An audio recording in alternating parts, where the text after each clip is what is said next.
নমস্কার বন্ধুরা, কেমন আছেন সবাই? বং লাইফ উইথ গার্গীর নতুন একটি ব্লগে আপনাদের স্বাগত জানাই। অন্যান্য দিনের মতো আজও বেরিয়ে পড়েছি সকালবেলায় কর্মস্থলের উদ্দেশ্যে। দেখতে পাচ্ছেন যে একটু একটু করে এগিয়ে চলেছি। 6:10 বাজে, 6:30টায় ট্রেন ধরতে হবে। একদমই সময় নষ্ট করা যায় না সকালবেলাটা। রাস্তাঘাট দেখেছেন, এই সকালেও এই এত রোদ বেরিয়ে গেছে। এখন এই সকাল 6:10 কে বলবে, মনে হচ্ছে যেন 10টা 10:30 বেজে গেছে আর কি। একে একে সবাই উঠে পড়েছে। দিনের বেলা তো মানে এত গরম, কেউ আর অন্যান্য সময় শীতকালের হলে সকাল 6টা কিচ্ছু দেখা যায় না। এই দেখুন, পুরো ঝলমল করছে চতুর্দিকে।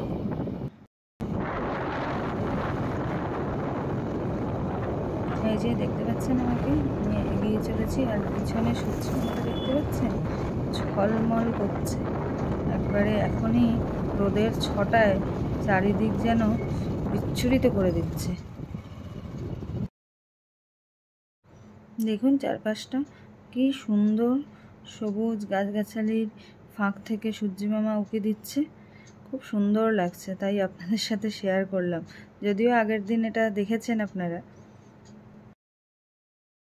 এটা না একটা হাই স্কুলের বাইরের দেওয়াল, কি সুন্দর দেখুন ছবি এঁকেছে। তাই ভাবলাম আপনাদের সাথে শেয়ার করি, খুব সুন্দর লাগছে। আর পাশে হচ্ছে মাঠ আর কি স্কুলের, খুব সুন্দর। পৌঁছে গেছি স্টেশনে।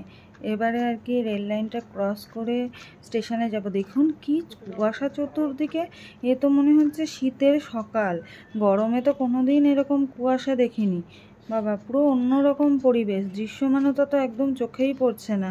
কি জানি বাবা, আজকে আবার ট্রেন টাইমে আসবে তো, না হলেই আবার পৌঁছতে লেট হয়ে যাবে। বাবা ওদিকটা তো আরও ঘন কুয়াশা। দেখুন চারপাশটা কীভাবে কুয়াশা। দিনের বেলা এরকম, গরমকালে কোনো দিনই এরকম কুয়াশা হয় না। চলুন লাইনটা ক্রস করে নিই। কুয়াশার জন্য দেখুন সূর্যিমামাও এখানে ম্লান হয়ে পড়েছে। ওপাশটাতে মানে হাওড়ার দিকটাতেও কুয়াশা রয়েছে দেখতে পাচ্ছি, এপাশটা একটু একটু কম। আবার এই দিকে দেখুন, এই দিকটাতেও কুয়াশা, ভর্তি কুয়াশা। বাপরে কি অবস্থা। এই দেখুন একটা মেল ট্রেন পাস করছে, এই সামনেটা দেখা যাচ্ছে কিন্তু দূর থেকে কিছু বোঝা যাচ্ছে না। লাইন পারাপার এই সময় খুব সতর্ক হয়ে করা দরকার কিন্তু, নাহলে যে কোনো সময় দুর্ঘটনা ঘটতে পারে। ওই দেখুন দূরে কুয়াশার ভিতরে মিলিয়ে গেল যেন ট্রেনটা।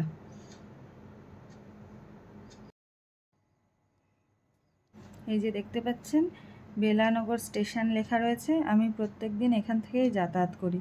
আজ এই স্টেশন সম্পর্কে দু চার কথা বলি। এটা হচ্ছে হাওড়া বর্ধমান কর্ড লাইন শাখার একটি স্টেশন। হ্যাঁ, ইস্টার্ন রেলওয়ের অন্তর্গত। হাওড়ার যে হাওড়া জেলা, তার থেকে মানে তার জগাছা ব্লকের অন্তর্গত এই আশপাশটা আর কি। আর হাওড়া স্টেশন থেকে দূরত্ব 11 কিলোমিটার মতো। আর এই স্টেশনটি জানেন চালু হয় 1917 সালে, মানে প্রায় 107 বছর আগে। তখন এখানে ডিজেল ইঞ্জিন চলতো। তারপরে আপনার 1964 সালে এটার আর কি ইলেকট্রিক যে ট্রেন তখন চলে। আর এই যে নাম বেলানগর, এই নামটিরও একটি ইতিহাস আছে। স্বাধীনতা সংগ্রামী বেলা মিত্রের নামে এই স্টেশনটির নাম হয়েছে বেলানগর। আর গুগল দেখে জানলাম যে ভারতের প্রথম কোনো ভারতীয় মহিলার নামে এই রেল স্টেশন তৈরি হয়েছিল নাকি।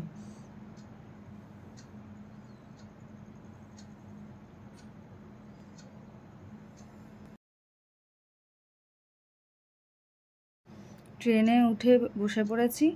ট্রেন মোটামুটি ফাঁকাই, দেখুন একজন শুয়ে রয়েছে, তাই জন্য ভিড় হলে তো আর শোয়া যায় না। পাশে দেখুন এক দিদি চুল আঁচড়াচ্ছে। আমরা যারা কর্মরতা তারা ট্রেনে এসেও অনেক কাজ সারি আর কি। ট্রেন থেকে নেমে পড়েছি, অটোতে বসেও পড়েছি। অটো চললে এবারে 5 মিনিট হয়তো লাগবে, 5-7 মিনিট লাগে গন্তব্যস্থলে পৌঁছতে। এদিকটাতেও আজকে কুয়াশা আর কি, কুয়াশার নিস্তার নেই। মনে হচ্ছে হাওড়া বর্ধমান কট শাখার প্রত্যেকটি স্টেশনেই আজ ভরা কুয়াশা।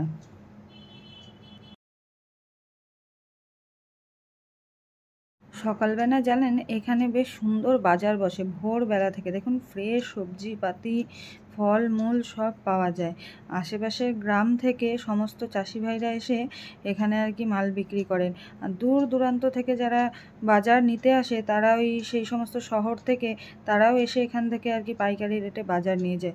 অনেক বাজার বসে, সেই জন্য এই সময়টা অটোতে এখান থেকে যেতেও খুব অসুবিধা হয়। মাঝে মধ্যে তো আমরা সকালবেলায় স্টেশন থেকে অটো পাইও না, এই রাস্তাটা আর কি পায়ে হেঁটে তারপরে এসে আমাদের অটো ধরতে হয়। দেখতে পাচ্ছেন কি সুন্দর সব ফ্রেশ সবজিপাতি, খুব ভালো লাগে আমার দেখতে। আমি তাই আজকে আপনাদের সাথেও শেয়ার করছি। দেখুন কত পটল, হ্যাঁ দেখে মনটা জুড়িয়ে যাচ্ছে। এত ফ্রেশ সবজি তো আমরা দেখতে পাই না আর কি মার্কেটে যখন কিনতে যাই।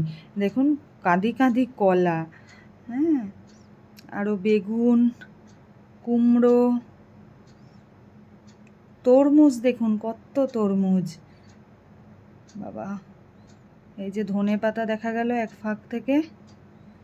চলুন, দেখুন ট্রেন থেকে নেমে গেছি, এবার মেন লাইনের দিকে যাব। এটি কর্ড লাইন।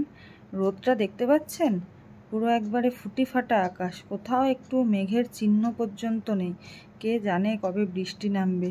এখন সবাই আমরা চাতক পাখির মতো ওয়েট করে আছি যে কবে একটু ধরিত্রীর বুকে বৃষ্টি পাবো। হ্যাঁ, নাভিশ্বাস উঠে যাচ্ছে। রাজস্থানের থেকেও বেশি তাপমাত্রা আজকে এখানে, বলুন দেখি।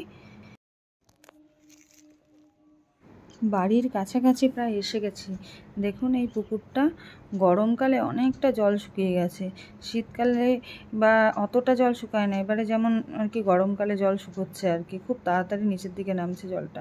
বর্ষাকালে কিন্তু প্রায় ডুবুডুবু হয়ে যায় পুকুরটা। আমি সকালবেলা এখানে মর্নিং ওয়াক করি। বাড়ি ফিরে স্নান ধান হয়ে গেছে, এবারে খাবার খেতে বসবো। আজকে দেখুন রান্না হচ্ছে ভাত, করলা ভাজা আর আলু চিংড়ির তরকারি। গরমে রান্নাঘরে বেশিক্ষণ থাকাও যাচ্ছে না, আর হাবজি গাবজি রান্নাও কিছু করা যাচ্ছে না। এই সিম্পল পাতলা রান্না, এগুলোই ভালো লাগছে আর কি খেতে। চলুন খেয়ে নিই, পরে আসছি। জানেন তো, লোকে বলে দিনের বেলায় চাঁদ দেখেছিস, আমি আজকে দিনের বেলাতেই চাঁদ দেখেছি। তাই তাড়াতাড়ি এসে আর কি মুঠোফোন বন্দি করছি। বিকেলবেলা একটু রেস্ট নিয়ে জামা কাপড় তুলতে গেছি, দেখুন ব্যালকনিতে চাঁদের দেখা। আমি সঙ্গে সঙ্গে দেখুন দিনটা রয়েছে, তার সঙ্গেও এত মানে আলো, তার সাথে আবার চাঁদ।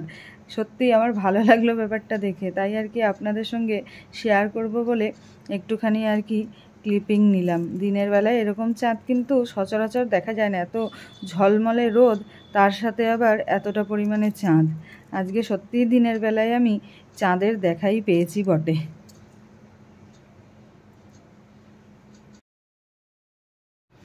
কর্তামশাই কোথা থেকে জানি সন্ধ্যাবেলা দেখুন মোমো নিয়ে এসেছে। বেশ মোমোর সাইজগুলো অন্যরকম, তাই আপনাদের দেখাচ্ছি। দেখুন আমি তো এরকম মোমো এখানে এর আগে দেখিনি, অনেকটা বড়, সেই দার্জিলিংয়ের শেফালি শেফালির মতো লাগছে। খেয়ে দেখতে হবে কীরকম। একটা মোমো খেলেই মোটামুটি মনে হচ্ছে পেট ভরে যাবে, এতগুলো এনেছে। রাত্রিবেলা জানি না এগুলো খাওয়ার পরে কতটা কে কি ডিনারে খাবে। হ্যাঁ, স্বাদ কীরকম হচ্ছে খেয়ে নিই, পরে আপনাদের বলবো। আচ্ছা, তাহলে আজকে তুমি কি শেখাচ্ছ বলো তো আমাদের? আজকে ঝরঝরে সিমুই। আচ্ছা, কি লাগবে সেই জন্য? সেজন্য লাগবে সিমুই। আচ্ছা, সরু সরু সিমুই। হুম। তার সাথে লাগছে ডাস করা চিনি। হুম। তার সাথে লাগছে ঘি। হুম। তার সাথে লাগছে ছোট এলাচ আর দারচিনি। হুম। আর লাগছে কাজু। হুম। এবার লাগবে দুধ হুম। আর জল। হুম। এই দুটো। আর আর এরপরে ড্রাই ফ্রুটসের জন্য অন্য কিছুও দেওয়া যেতে পারে? হ্যাঁ, অন্য কিছু দেওয়া যেতে পারে, কিন্তু আমার এটা ভালো লাগে কাজুটা, তাই আমি কাজুটা। আচ্ছা আচ্ছা আচ্ছা, তাহলে এবার শুরু করো। হ্যাঁ, শুরু করছি।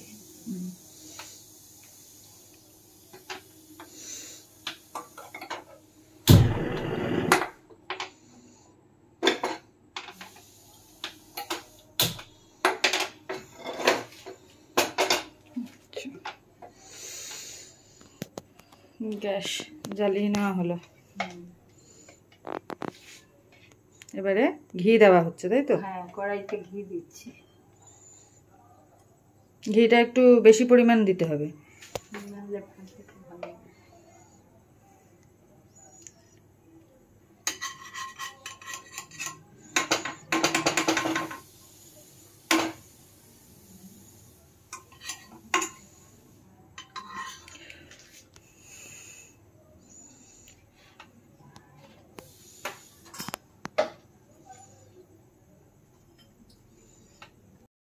এরপর দেওয়া হলো কি ছোট এলাচ আর দারচিনি। আচ্ছা,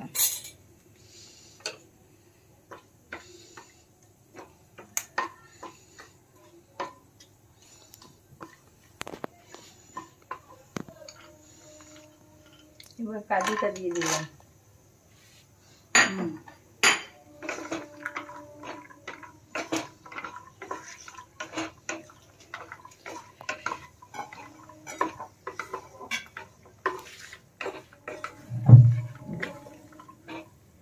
এবার সেমাইটা দিয়ে দিচ্ছি।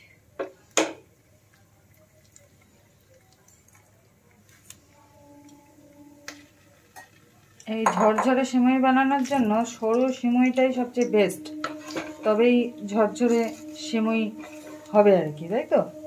নাহলে মোটাটা হয় না। মোটাটাই হয়।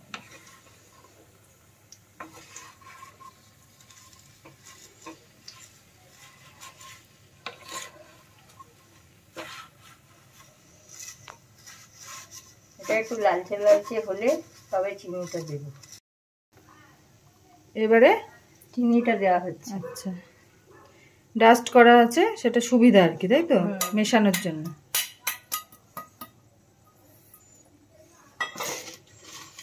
আচ্ছা, আঁচটা কেমন লাগছে গ্যাসের? গ্যাসের আঁচটা লাগছে একদম জিরো, মানে সিম করা একদম। সিম করা।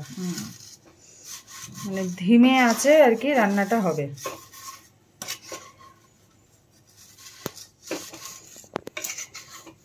দেখতে পাচ্ছেন আপনারা যে কি সুন্দর আর কি সরু সরু সিমইগুলো, বেশ অন্য ধরনের এই সিমইগুলো দেখতে, সাধারণ সিমইয়ের মতো নয়।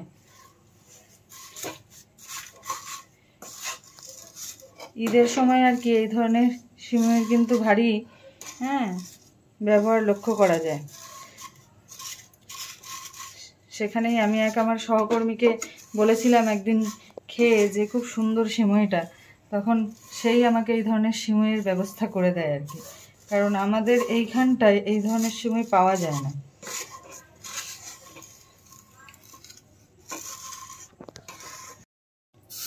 এবার জল দেওয়া হচ্ছে। আচ্ছা, ছিটিয়ে ছিটিয়ে, তাই তো? ছিটিয়ে ছিটিয়ে জল দিতে হচ্ছে, মানে একবারে যেরকম জল দেওয়া সেই রকম নয়।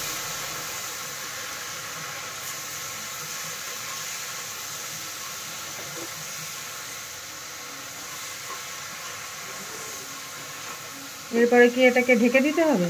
একটু ঢেকে দিয়ে তারপরে আবার একটু লাস্টে দুধ দিয়ে নামিয়ে নিতে হবে। আচ্ছা, ঠিক আছে। এবার তাহলে ঢেকে দেওয়া হলো, তাই তো? আচ্ছা, কতক্ষণ মোটামুটি ঢেকে রাখতে হবে?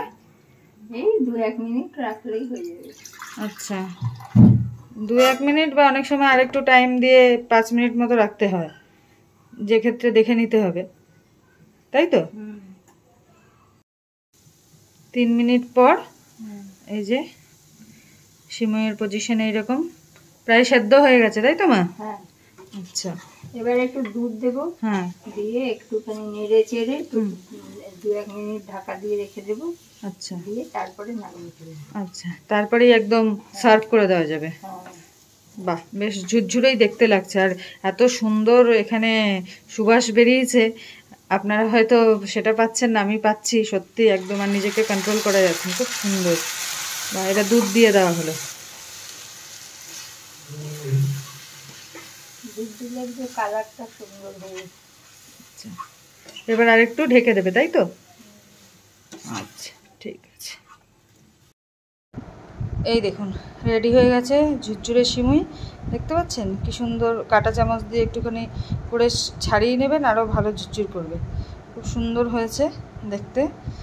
এরপরে আর কি এটা আমরা সবাই মিলে রাতের ডিনারে খাবো। আপনারাও বাড়িতে বানাতে পারেন, বেশ অন্যরকম। এবার কেউ যদি দুধ অ্যাভয়েড করতে চান, সেক্ষেত্রে দুধ অ্যাভয়েড করে আপনারা কিন্তু জল দিয়েও করতে পারেন, সেক্ষেত্রে এরকম ঝুরঝুরে সিমইটা হবে।